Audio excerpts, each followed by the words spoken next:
Hello नाजरीन, मैं हूं डॉक्टर अमजद यूब मिर्ज़ा और आप देख रहे हैं बलूचिस्तान न्यूज़ एक्सक्लूसिव। इस वक्त जो हमारे पास खबरें हैं वो बड़ी गर्मा गर्म हैं। एक तो ये कि आज सुबह 4:45 बजे लेवीज़ का जो थाना था, पुलिस का जो लेवीज़ का थाना था, उस पे मुसल्लह कर्मचारियों ने हमला किया और थाने से सारा असलहा और गोला बारूद जो है वो जब्त करके अपने साथ ले गए। और जाते जाते जो मोटरसाइकिलें थी पुलिस वालों की वो भी ले गए और जो उनके ज़ाती इस्तेमाल की मोटरसाइकिल थी वो भी ले गए। तो काफ़ी कामयाब उन्होंने ये हमला किया है। इसके अलावा नाजरीन, खैबर पख्तूनख्वा से जो कल खबर आई है वो अब कन्फर्म हो गई है कि कबायली ज़िला कुरम में मजरीना जंगी में पाकिस्तानी फ़ौज पर तहरीक तालिबान पाकिस्तान ने हमला किया और इस हमले के नतीजे में 5 पाकिस्तानी फ़ौजी जो है वो हलाक हो गए और एक ज़ख्मी हो गया। हमला जो है वो उनकी गाड़ी पे बम से किया गया था। ये बम पहले से नस्ब था, रिमोट कंट्रोल बम था। जब ये फटा बम तो उसके बाद फायरिंग का सिलसिला शुरू किया गया और कोई ऐसा चांस ही नहीं था, पाकिस्तानी आर्मी के लोगों के पास कोई चांस नहीं था कि वो वहाँ से ज़िंदा बच निकलते। ये एक पता नहीं कैसे निकल गया ज़िंदा। इसके अलावा तुर्बत में कल बलूचिस्तान लिबरेशन आर्मी ने ISI यानी इंटर सर्विसेज इंटेलिजेंस और MI यानी मिलिट्री इंटेलिजेंस के दफातर पर हमले किए। इन हमलों में हैंड ग्रेनेड्स का इस्तेमाल किया गया। मज़ीद तफसीलात का नाज़रीन इंतज़ार है। यही सुनने में आ रहा है कि इस हमले में भी पाकिस्तान के ISI और MI को जानी नुकसान हुआ है। इसके अलावा जो है वो मैं आपको ये बताऊं कि बलूचिस्तान से अब पाकिस्तानी कब्जे वाले जम्मू कश्मीर से जिस तरह झंडे उतार लिए हैं ना, पाकिस्तान के लोगों ने खुद ही उतार लिए हैं और वहाँ झंडा नहीं लगा सकते आप। मतलब बस सरकारी तौर पर आप जाएं तो लगाएं, तो वो तो हम कुछ नहीं कर सकते, लेकिन रात को फिर वो पाकिस्तान से क्या जो झंडा होता है उसको जम्मू कश्मीर के लोग उतार के फेंक देते हैं। इसी तरह का सिलसिला बलूचिस्तान में भी शुरू हो गया है और बाकायदा वबाई सूरत हाल उसने इख्तियार कर ली है और वो इस तरह के जगह जगह पे जो है वो बलूचिस्तान का परचम लगाया जा रहा है और जहाँ कहीं भी पाकिस्तान का परचम देखा जाता है उसको फ़ौरन उतार कर फेंक दिया जाता है। और इस हवाले से ये ज़रा वीडियो देख लें।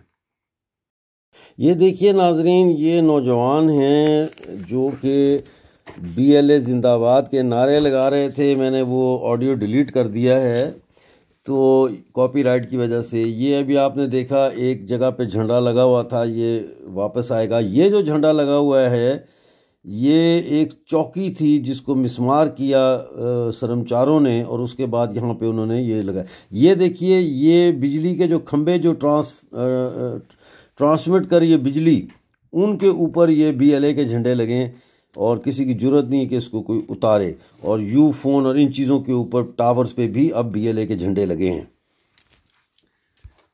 नाजरीन, अहले बलीदा ने लापता अफराद की बाजियाबी के लिए एक ज़बरदस्त मार्च किया जो गालिबन डिप्टी कमिश्नर के दफ्तर तक गया। ये उसकी एक वीडियो है, ये भी देख लें।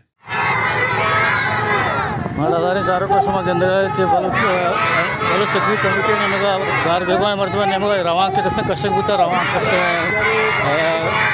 चौक सदरत का और रावत डिप्टी कमिश्नर ऑफिस से नमगा धरना देते हैं। मलादारी चारका मकर राती न्यूज़ अशमा चारका है कोई धरना करते हैं दे पर डिप्टी कमिश्नर ऑफिस से रवान दवान इस्ते का अपने अच्छे कसा से जालबुल और कसे वनडे कसाने बुरा आवारा मलादारी चारका अशमा चारका है मकर राती न्यूज़ और ये धरना कसे दे पर डिप्टी कमिश्नर ऑफिस से नमगा रवान दवान है बलोच कमेटी ने मगर और कस्ते कार बेगवाएँ मर्दवानी किस्से ये धरना कस्ते रवान दवान है मलादारी दवान है डिप्टी कमिश्नर ऑफिस से ये गार बेगवाएँ मर्दवानी किस्से मर्दमा घुसना कि मर्दमा बाजियात का नबा तावा का मर्दम जल्द नबा सारा वादा किस्से माँ वती धरना किस्से बरकरार है।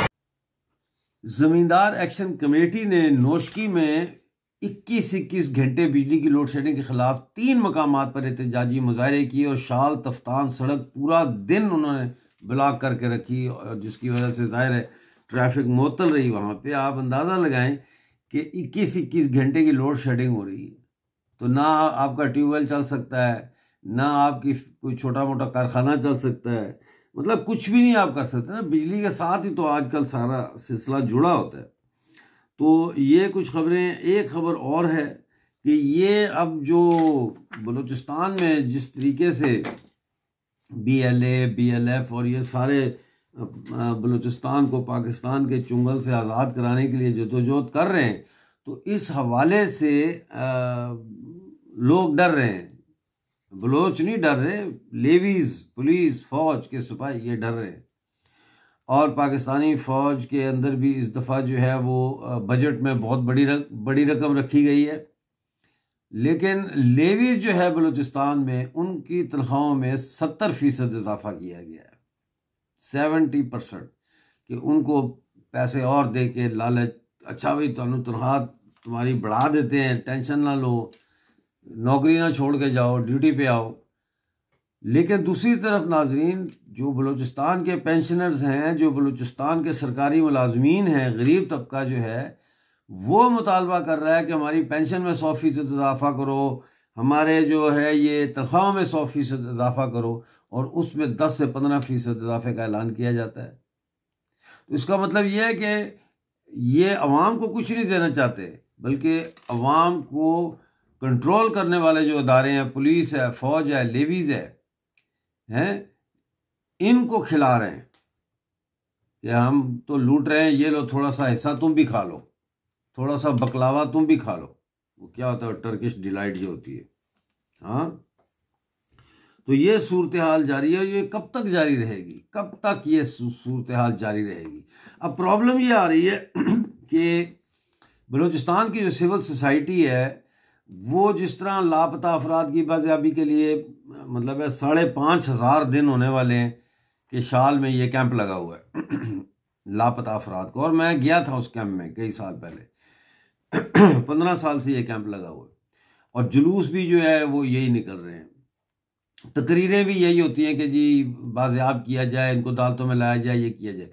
पूरा जो बलूचिस्तान है सिविल सोसाइटी वो पाकिस्तान से नाराज़ है, वो पाकिस्तान से मुतालबा कर रही है कि भाई बाजियाब लोगों को जो जबरी लापता किए हैं उनको बाजियाब किया जाए, ठीक है, और बलूचिस्तान के जो है मसाइल उनको हल किया जाए, सियासी आज़ादियाँ जो है बहाल की जाए, तुलबा को अगवा करना बंद किया जाए, ये सारा कुछ यही कुछ पाकिस्तानी ऑक्युपाइड जम्मू कश्मीर में हो रहा है। पूरी सिविल सोसाइटी बाहर निकली हुई है, मतलब सड़कों पे वो रोक लेते हैं मिनिस्टरों को और कहते हैं कि जी ये हमारा मसला नहीं हल हुआ, तो वो हमारा मसला नहीं हल हुआ, ठीक है।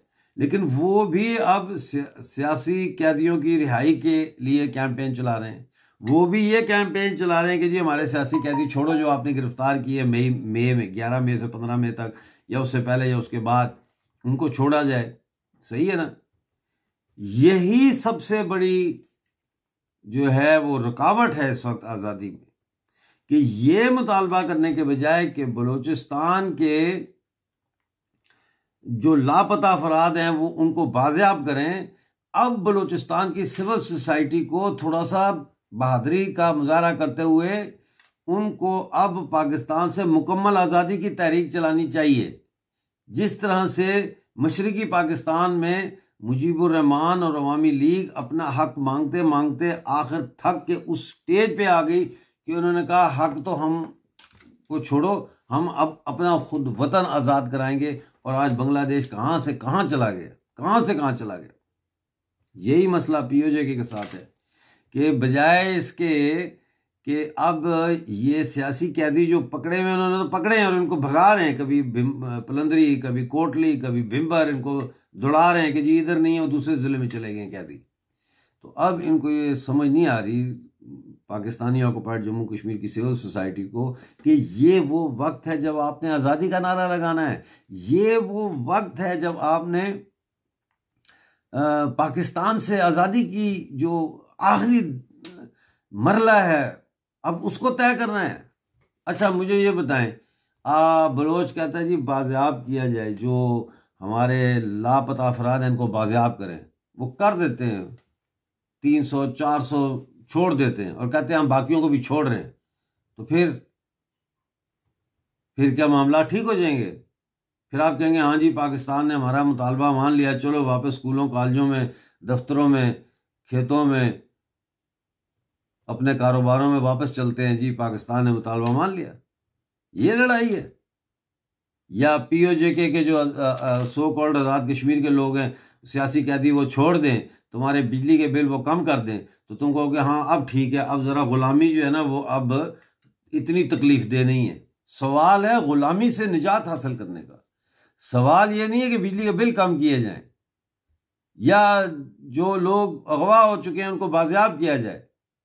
वो तो पिछले 15 साल से उनको हम बाजियाब करने की कोशिश कर रहे हैं, कोई बाजियाब नहीं होता। कभी किसी को छोड़ देते हैं तो वो इस काबिल ही नहीं होता कि वो बात भी कर सके, उसका दिमाग भी ख़त्म कर देते हैं या मसकशुदा लाशें करके फेंक देते हैं। तो ये पाकिस्तानी ऑक्युपाइड जम्मू कश्मीर और मकबूजा बलूचिस्तान में इस वक्त जो मैं देख रहा हूँ, सबसे बड़ा नुक्स जो है इस वक्त पैदा हो गया है इन तहरीकों में, वो ये है कि ये वो जुस्त नहीं ले रही, वो छलांग नहीं ले रही सोच की, फिक्र की, सियासी प्रोग्राम की, जिसमें अब ये मुतालबे कि बाजियाब करो जबरी लापता अफराद को, या POJK में सियासी कैदी रिहा करो, बिजली के बिल के टैक्स ख़त्म करो, यहाँ से अब ये एक फिक्री और सियासी प्रोग्राम की छलांग लगाने में जो ये हिचकिचाहट है ना, यही ले डूबेगी, यही ले डूबेगी। क्योंकि पहाड़ों पे बैठे शर्मचार जो है वो कब तक लड़ेंगे, कब तक लड़ेंगे। इसलिए मारंग बलोच साहिबा ने भी ये बात बड़ी, जब नॉर्वे में थी शायद उस वक्त या उसके फ़ौरन बाद उन्होंने की थी, कि उन्होंने कहा था कि ये जो काम है ये हमसे बड़ा काम है, यानी जितनी हमारी ताकत है से बड़ा काम है। तो इस तरह की उन्होंने बात की थी, उस पर मैंने वीडियो भी बनाया था। तो कहने का मकसद ये है कि भाई बड़ा तो है, तो अब सिविल सोसाइटी आए आगे, सिविल सोसाइटी आगे आए अब सब। और इसका तरीका क्या होता है, देखें बंगाल में क्या हुआ था। मशरकी पाकिस्तान में एक दिन सब ने फैसला किया कि कल से कोई काम पे नहीं जाएगा, कोई काम पे नहीं गया। 1 दिन नहीं गया, 2 दिन नहीं गए, 10 दिन नहीं गए, 15 दिन नहीं गए, मिलिट्री एक्शन शुरू हो गया, उन्होंने बंदूकें उठा ली, उन्होंने कहा तुम्हारी ऐसी की तैसी, वहां जंग हुई। उसके बाद कोई शख्स काम पे नहीं गया जब तक कि उन्होंने अपना वतन आज़ाद नहीं करा लिया। और कितने दिन लगे वतन आज़ाद कराने में? 17 दिन। 17 दिन पाकिस्तानी रियासत ढेर हो गई थी वहां। ये जो आप देखते हैं ना बड़ी बड़ी वर्दियां, ये ऐसे लगे, ये बैजेस, ये तमगे, वही ये कुछ भी मायने नहीं रखते। इसके अंदर जो जिस्म होता है फौजी जो बैठा होता है, इंतहाई बुज़दिल और डरपोक होता है। पटाखा मारोगे भाग जाएगा दफ्तर से, क्योंकि ये लड़ने वाली फौज नहीं है, ये प्रॉपर्टी डीलर है, ये कमीशन एजेंट है, ये दलाल है, ये कारोबारी फौज है, रिश्वत लेती है, रिश्वत देती है। इसका लड़ने शड़ने से क्या ताल्लुक है भाई? हैं? कोई ताल्लुक नहीं है। अब तो इनको रिश्ते भी कोई नहीं देता। पहले होता था वो लड़का क्या करता है जी, फौज में है जी, कैप्टन है, ओ कैप्टन, दोनों बेटियां ले लो भाई मेरी। अब वो हिसाब नहीं रहा। अब पूछते हैं कि लड़का क्या करता है, कहता है फौज में, कहता है जेड़े बुए तो आए हो उसी बुए तो निकल जाओ, जिस दरवाजे से आए हो उसी दरवाजे से निकल जाओ, दफा हो जाओ। आई समझ? ये फर्क आ गया है। तो वो छलांग मैं देखना चाहता हूं कब लगती है, क्योंकि वो छलांग जब लगेगी उधर भी, यानी POJK आज़ाद कश्मीर में और इधर बलूचिस्तान मकबूजा में, उस दिन काम हो जाएगा, उस दिन काम हो जाएगा। क्या क्या था बंगालियों ने? सब ने काम करना छोड़ दिया, दफ्तर जाने छोड़ दिए, दुकानें खोलनी छोड़ दी, स्कूल कॉलेज यूनिवर्सिटी जाना छोड़ दिया, हर चीज उन्होंने छोड़ दी, सब कुछ छोड़ दिया, सड़क पे आके बैठ गए, नहीं जाते, निकलो यहां से। एक ही बात उनका नारा था, आजादी, आजादी। Thank you very much for watching tonight show. देखते रहिए बलूचिस्तान न्यूज़ एक्सक्लूसिव। प्लीज़ इस चैनल को ज़्यादा से ज़्यादा सब्सक्राइब करवाएं, आप अपने दोस्तों को भेजिए और उनको कहें कि इसको सब्सक्राइब करें। और ये जो यहाँ पे लगा हुआ है QR कोड, इसको जो है अपने मोबाइल फ़ोन के QR कोड से स्कैन करें तो पेपाल खुल जाएगा। अगर आपने डाउनलोड नहीं किया तो पेपाल डाउनलोड कर लें, और जो आप दे सकते हैं इस तहरीक के लिए, जो ये मीडिया की हम तहरीक चला रहे हैं, इसमें हमारी मदद करें। दूसरा जो है, अगर आप देखेंगे तो इस वक्त यूट्यूब चैनल पे ज्वाइन का बटन होगा, मेंबरशिप ज्वाइन का बटन, उसको क्लिक करें। 5 पाउंड महीना कोई बड़ी चीज़ नहीं है उन लोगों के लिए जो बैरून मुल्क काम करते हैं। तो हमारे चैनल को बड़ा करने के लिए, इस काम को बढ़ाने के लिए हमारी मदद करें, जाके मेंबर बने। और 5 पाउंड महीना आप मेंबर बनेंगे, आप जब चाहेंगे आप वो मेंबरशिप ख़त्म भी कर सकते हैं, वो आपके कंट्रोल में होता है। तो प्लीज़ ये इतना तो करें, बाकी मिलते हैं अगले शो में। खुदा हाफिज़।